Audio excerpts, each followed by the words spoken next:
دوا کی اب نہیں حاجت مجھے، اب تم دعا دینا، چلاؤں چھوڑ کر دنیا، گلے شکوے بھلا دینا۔ دوا کی اب نہیں حاجت مجھے، اب تم دعا دینا، چلاؤں چھوڑ کر دنیا، گلے شکوے بھلا دینا۔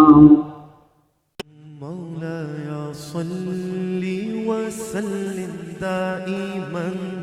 ابدا على حبيبك خير الخلق كلهم، مولاي صل وسلم دائما۔ معزز سامعین کرام، شاعر نے اس شعر کے اندر لکھا ہے کہ دوا کی اب نہیں حاجت مجھے، اب تم دعا دینا۔ کیونکہ جب بندہ اس دنیا سے چلا جاتا ہے، اپنا ٹائم، اپنا پیریڈ گزار کر اس کا وقت ختم ہو جاتا ہے، تو جب وہ قبر میں جاتا ہے تو شاعر نے اس کے خیال کو بیان کیا ہے، اس کی سوچ کو بیان کیا ہے۔ پھر اس کو کس چیز کی ضرورت ہوتی ہے؟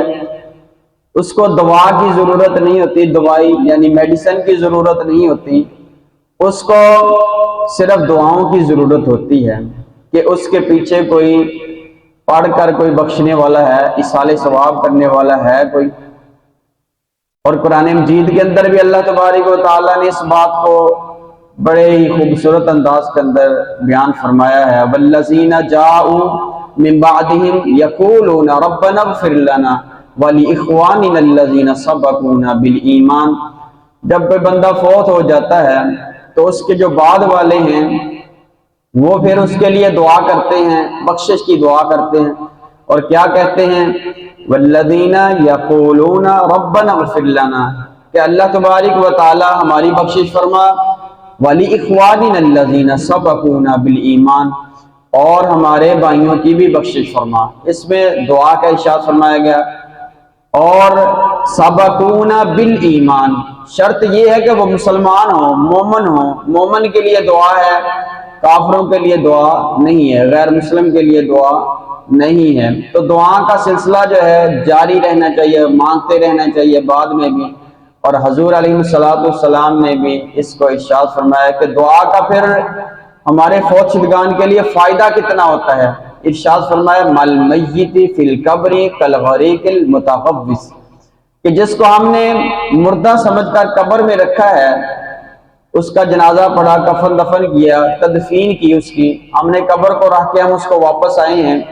جس کو ہم نے مردہ سمجھ کر قبر میں رکھا ہے اس کے کیا جذبات ہیں، اس کو کس چیز کی ضرورت ہے، اور وہ کیا چاہتا ہے، ینتظر دعوا، اور وہ کس چیز کا انتظار کرتا ہے؟ دعا کا انتظار کرتا ہے۔ حالانکہ دیکھیے ہم نے تو اس کو سمجھ لیا کہ بس سلسلہ ختم ہو گیا، دفنا دیا اس کو،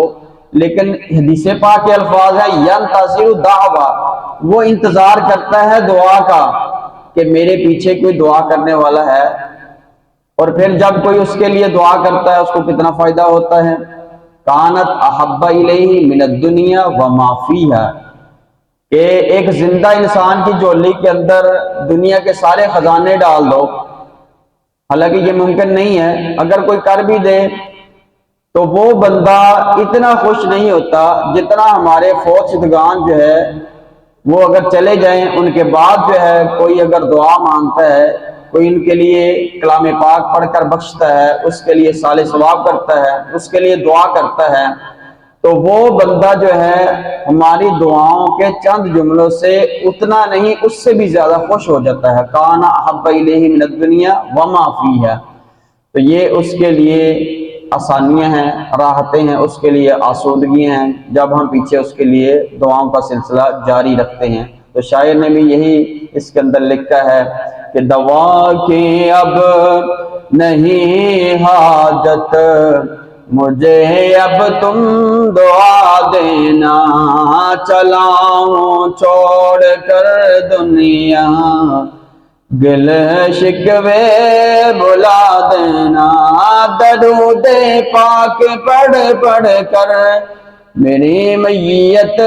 سجا دینا، درود پاک پڑھ پڑھ کر میری میت سجا دینا، شہادت کلیم پڑھ پڑھ کر مجھے کاندھا لگا دینا، بس اتنی سی ضرورت ہے، بس اتنی سی گزارش ہے، کبھی یوں وقت مل جائے، بس اتنی سی گزارش ہے، کبھی جو وقت مل جائے، بس اتنی سی گزارش ہے، کبھی جو وقت مل جائے، تو میری قبر پر آ کر کوئی صورت